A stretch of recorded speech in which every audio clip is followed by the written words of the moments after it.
journal vous est offert par le FPI, Fonds des promotions de l'industrie, votre partenaire privilégié pour la réussite de vos projets.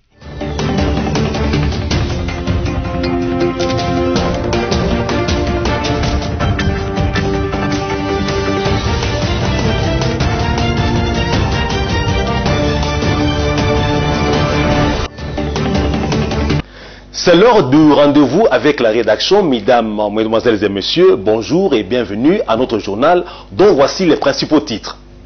À Kinshasa, un incendie ravageur survenu mercredi dernier, dont la soirée au quartier de Bonhomme à Matete a causé des dégâts énormes. La pluie tombée ce matin à Kinshasa a fait que les Kinois assistent, comme à leur habitude, au spectacle de boue et eau stagnante sur le voie public. Enfin, encore de nouvelles victimes englouties par la rivière Maïndombe dans le Kouilou, dans la nuit de mercredi 16 à jeudi 17 mars. Kinshasa, tragédie au quartier de Bonhomme à Matete, où un incendie survenu dans un dépôt de carburant mercredi 16 mars, dont la soirée a créé des préjudices humains et matériels énormes. Ce jeudi 17 mars, l'équipe de la rédaction de BCTV est allée sur les lieux du drame constater les dégâts. Reportage de Sophia Zawarati et Générose Essengo. Plusieurs dégâts matériels ont été enregistrés et un enfant âgé de 13 ans a perdu la vie. C'est le lourd bilan de l'incendie d'un dépôt de carburant déclaré hier soir au quartier des Bonhommes dans la commune de Matete. C'est jeudi 17 mars 2022 au micro de BC Télévision, quelques Kinois témoins oculaires de la tragédie expliquent. Bango kuna bosa activité bango commercial ya carburant essence. Alors à partir à kulende moto sanini et sauter kitango moto sauter to suka déjà moto et type sur côté to ça makasi nyoso to kimisina no bana nde toke biloko etikale bobika ba caractère ya biso nde za ba koti ba pied biloko nyoso watu. Ba victime bazao bazoki même takufi ya za moko mwana mo ya 13 ans. Et pourtant to benga mwana on est héros parce que a sauvé presque famille mobimba parce que place dépôt ezali bango sko bazaka na sima de moto wana azobimisa ba papa na bango na ba maman yebo muta suka tanga linga sauter nde a glissa senini akwei to ebite toujours lieu ya kapé to ebarate nde aluki sko abima place moto ezalaki na ndenge azika kinzo mobimba à l'hôpital vers 3 heures, à 13 ans. Personnellement, je condamne le fait d'installer ce genre d'activité dans le lieu résidentiel, puisque nous sommes en face d'une preuve à l'appui qui ne demande pas trop d'explications. Et en tout cas, c'est à l'État de pouvoir chercher à organiser les choses. C'est que ce genre d'activités doivent être éloignées des populations pour éviter ce genre de situations. Signalant en outre que 5 autres personnes ont été brûlées et 8 maisons endommagées. Par ailleurs, le président de la République, Félix-Antoine Tshisekedi, à peine revenu de Bruxelles, s'est rendu sur les lieux du drame pour constater les dégâts et consoler les habitants de cette partie de la capitale. Parlons encore de cet incendie du quartier de Bonhomme, comme si les préjudices du seul incendie ne suffisaient pas. Nombreux sont les hors-la-loi qui ont profité de l'ébullition ainsi créée pour piller et saccager une maison située juste à côté du dépôt d'où est parti l'incendie. Le propriétaire de la maison explique ce jeudi 17 mars au micro de votre rédaction ce qu'il en était. Incendie, ça les miawa. Dépôt ya essence ça pembe na biso. Les motos ezo pela kuna biso awa ba femme zoya tozana bana na ndako ya 14. Tokoti ya tosali 3 jours. Le temps tozowela to bimisa bana to kimisa bana. Tozokimisa bana tozokimba musu bazali kuna pongi taka bana musu balaka 18 et 19h. Tozowela bana. Ba kolona baye na porte. Na ba arme rouge na bango. Ba mabende, ba macheti. Bupesa ndire événement les salema. Biso pe tozokimisa bana. Na place ke towela biloko to wini nde bana. Tokimisi bana mutuki ye ememi bana ke ba koti ba paye nyos. Avant que tu ba paye ba tali nde na no biloko ezali na kati ya nzungu. Bale biloko ezali na kati ya nzungu. Bale biloko nso na kati ya nzungu. Lera bale biloko basilisere babandisika ko paye. Biloko nyonso tu ya honorable nyonso tu. ezala valise na ye ba veste banini bazwi nyonso bake eloko batikali ka bafoto ngolu mpe esalemi mokonzi ya mboka yei fati ayeti awa biso mpe tokanisi lera ye akokota atala ndenge nini evenema eleki bakonzi oyo batelemi pembeni wana bapolisie bazolinga biso kutu toloba te bakosikosi kozwa mwa bapapie na biki bazokoma toyebi lere mokonzi akokoma ebobongama kaka lere akomi olie balakisa ye balakisa ete baleki ka na hôpital na dispensaire moko eza liboso wana na pharmacie baye kolakisa wana batelemisi ka libanda amonika milinga moto wana ti tongo ye amonika milinga esandi kutu ye nde motuka esandi ye nde sikoyo eye koboma nde bafarine wana etikakaki kozika nde ti sikoyo milinga ezosalema ayebi meme mpake mwana kufi ayebi beteke makili etangi wana ayebi beteke bapie na kati ya bandako mpo baoriente ye mabe na kopesa ye foti te mpo bato baza na nsima na ye baza koyeba kooriente te bongo sikoyo tokosuka wapi. Polémique autour de la santé du chef de l'État. L'opinion congolaise a été en émoi face à la pluralité de versions qu'on lui a présentées sur l'état de santé du chef de l'État Félix Tshisekedi. La polémique qui a suivi a-t-elle été forgée à dessein parce qu'on aurait appréhendé quelque chose? Sur cette question et sur tant d'autres que se posent les Congolais, la rédaction des BCTV a tenté de réfléchir dans cet édito. Suivez. Lors de sa récente rencontre avec l'ambassadeur congolais en poste à Bruxelles, ainsi qu'à son retour à Kinshasa, c'est jeudi 17 mars, le chef de l'État Félix Tshisekedi a été vu avec une minerve autour du cou. Être vu ainsi a tordu le cou à tous les débats sur ces faits, débats ponctués des affirmations et des démentis sur cette actualité nationale. Et l'on sait maintenant que le chef de l'État a été opéré avec succès d'une hernie discale cervicale. Et des vidéos de lui-même parlant des péripéties de sa santé sont largement diffusées par les médias classiques et surtout à travers les réseaux sociaux. Maintenant, la question que l'on se pose est pourquoi avoir menti sur l'état de santé du chef de l'État qui est le président non seulement des siens mais aussi de tous les Congolais. Oui, il faut décrier la polémique qui en a émané, mais il faut surtout stigmatiser l'amateurisme communicationnel de ceux qui ont alimenté cette polémique en proposant à l'opinion plus d'une version de l'état de santé du premier des Congolais. Existe-t-il une sagesse, une disposition constitutionnelle ou un usage protocolaire ou autre qui exige que l'on mente sur l'état de santé du chef de l'État qui reste un humain comme tous les autres? Que se passe-t-il sur d'autres cieux quand le chef de l'État est malade? Est-ce qu'on muselle, cache ou annonce la nouvelle? L'important aujourd'hui est la quiétude des Congolais de voir leur président en vie, même si ceux qui ont géré cette information ont une part de responsabilité, dont la polémique à la congolaise qui en a découlé. À la primature, le Premier ministre Jean-Michel Sama Lukonde a présidé mercredi 16 mars la réunion hebdomadaire du comité de conjoncture économique CCE. Les ministres sectoriels, membres du CEE, ainsi que la gouverneure de la Banque centrale du Congo ont pris part à cette séance de travail consacrée à l'examen de la situation économique du monde en général et de celle du pays en particulier. Les détails avec Mercis Mayangila. 3 dossiers ont été examinés au cours de cette réunion, à savoir la note de conjoncture économique, l'impact de la guerre en Ukraine sur l'économie congolaise ainsi que l'exécution du programme de développement à la base des 145 territoires. Au sujet de la guerre en Ukraine, au sujet de la guerre en Ukraine, le CCE a constaté une pression sur le prix des biens sur le marché en République démocratique du Congo, a renseigné Christian Mwando Ntimba, ministre d'État en charge du plan, dans son compte rendu de la réunion faite devant la presse. Nous avons discuté de la question de l'impact de la guerre de la Russie et l'Ukraine sur l'économie internationale et particulièrement sur l'économie au niveau de la République démocratique du Congo.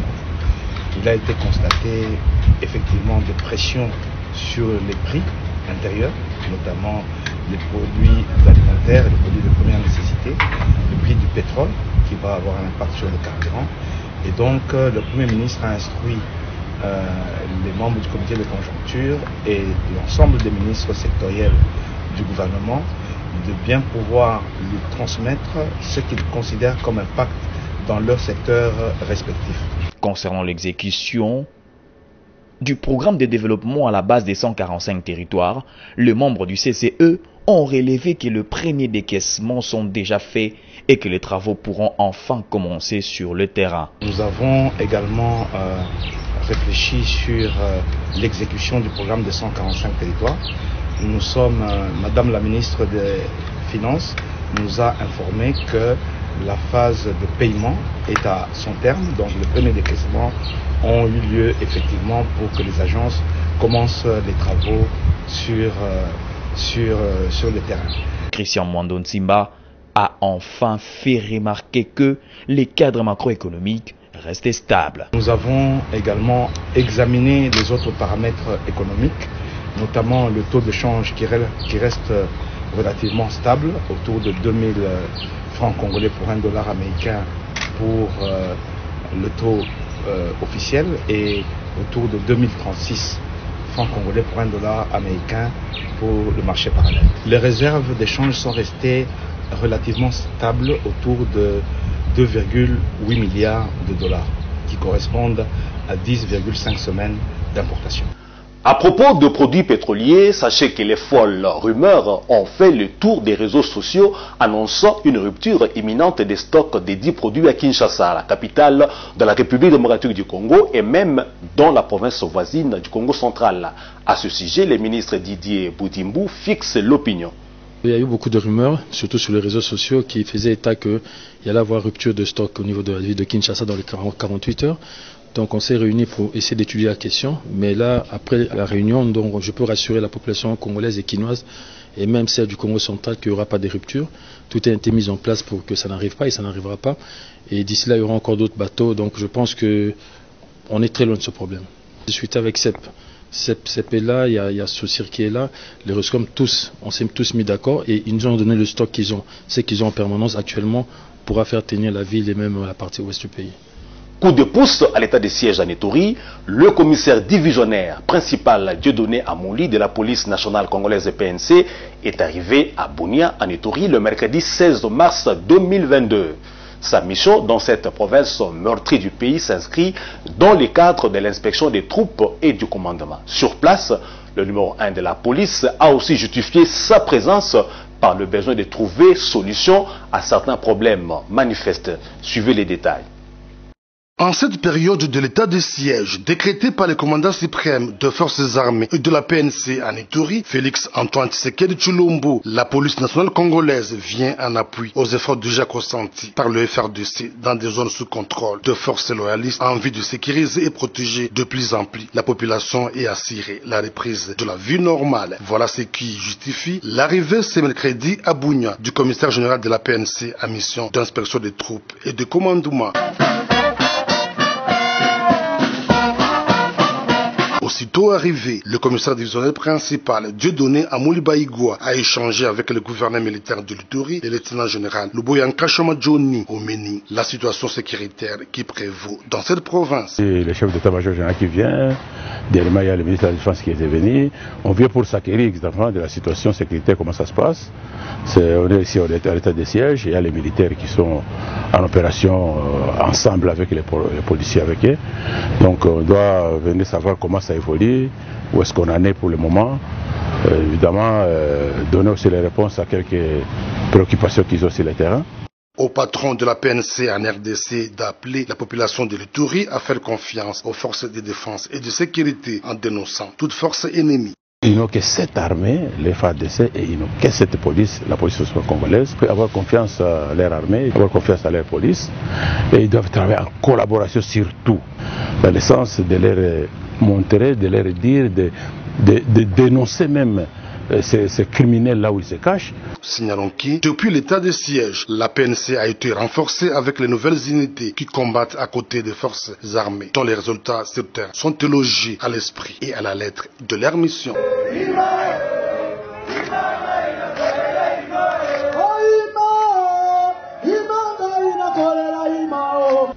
État de la voirie quinoise après la pluie, comme à leur habitude, les usagers des routes quinoises sont dégoûtés après chaque pluie par les désagréments créés par la boue et les eaux stagnantes sur les chaussées et les caniveaux existants ou mal curés.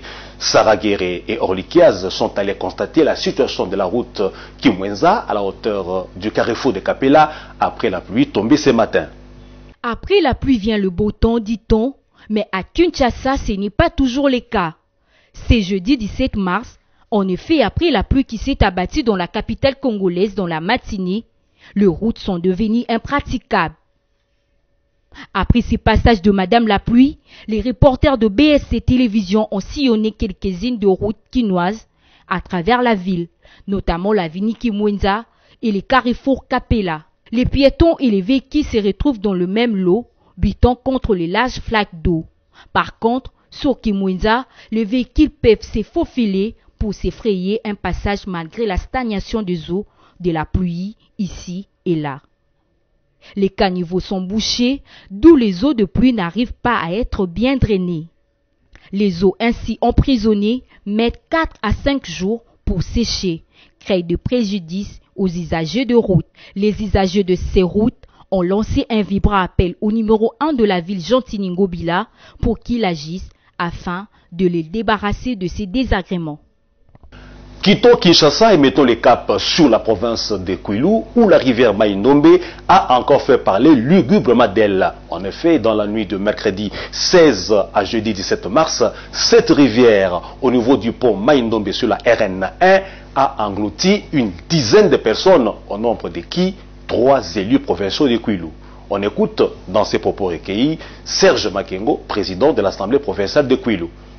La mort vient de nous frapper en plein fouet, nous l'Assemblée provinciale du Kwilu. Hier, il y a 4 députés provinciaux de notre Assemblée qui quittaient Bandundu-ville pour Kinshasa. Et ils étaient dans une Jeep qui n'était pas vraiment en bon état. Ils étaient au total au nombre de 11 passagers. Arrivé au niveau de Mai-Ndombe, pour Mai-Ndombe, les freins de la Jeep ont cédé et ils sont tombés dans la rivière Mai-Ndombe jusqu'au fin fond. Donc pour le moment où je vous parle, du côté des députés, il y a 3 députés qui sont portés disparus. Il y a l'honorable Nkoussou, il y a l'honorable Ifumu, et il y a l'honorable Ndiba. Il n'y a qu'un seul rescapé parmi les honorables. Il y a honorable Gatola Franck. Et puis il y a d'autres passagers aussi qui sont portés disparus. Ces députés venaient à Kinshasa puisque nous avions appris qu'au courant de la semaine, le président de la République peut recevoir tous les députés provinciaux de la République démocratique du Congo. Et c'est dans ce cadre-là qu'ils ont quitté Bandundu-ville pour déjà venir à Kinshasa attendre cette invitation. Donc, arrivé vers le pont Mai-Ndombe, c'est là où cet événement malheureux est survenu. Venons-en maintenant au journal de médias paru ce jeudi 17 mars, dont la lecture nous a été assurée par Mercis Mayangila.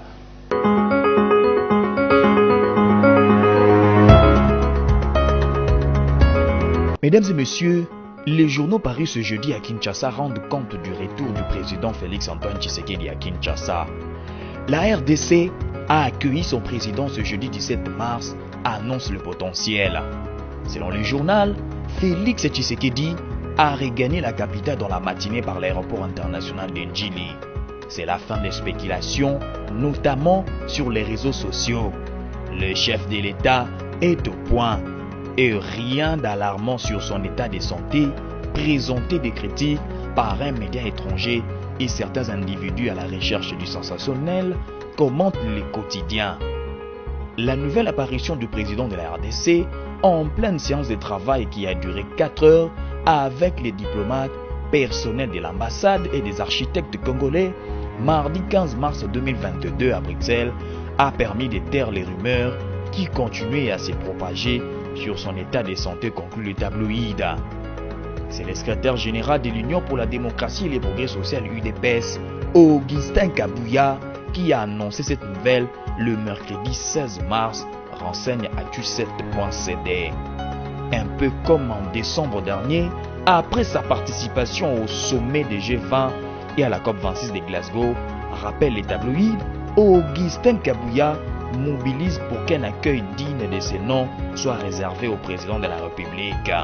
c'était un test grandeur nature pour Augustin Kabuya qui doit désormais jouer le rôle de Jean-Marc Abound en désobligeant avec les partis et en soins à l'étranger. Le chef de l'État nous revient de la Belgique après un séjour, une façon pour nous de lui démontrer notre amour, a lancé Augustin Kabuya, dont les propos ont repris par les tabloïds. Mais ce programme a été annulé, à en croire certains journaux.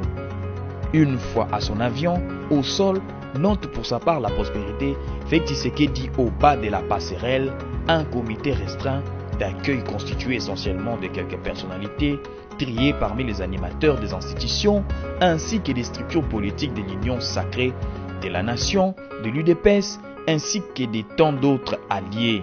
Il va falloir que les services s'efforcent à restreindre les masses dont les combattants de l'UDPS qui généralement n'accepteront pas que leur président revienne au pays comme s'il faisait en catimini. Soigné d'hernie discale en Belgique, le chef de l'État congolais entend par ailleurs participer à l'exposition de Dubaï où la RDC sera à l'affiche le 22 mars prochain. Note From des As. Mesdames et messieurs, c'est la fin de cette revue de presse. Merci de l'avoir suivi.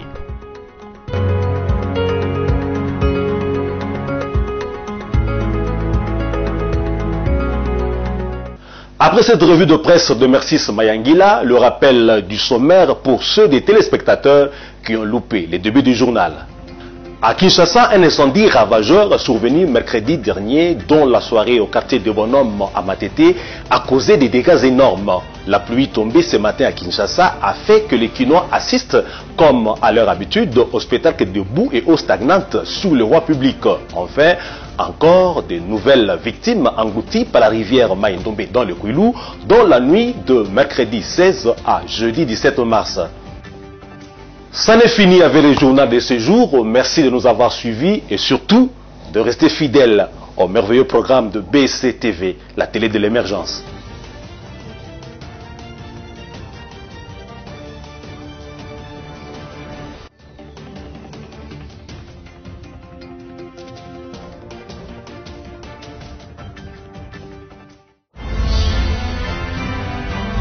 Ce journal vous a été offert par le FPI. Fonds des promotions de l'industrie. Votre partenaire privilégié pour la réussite de vos projets.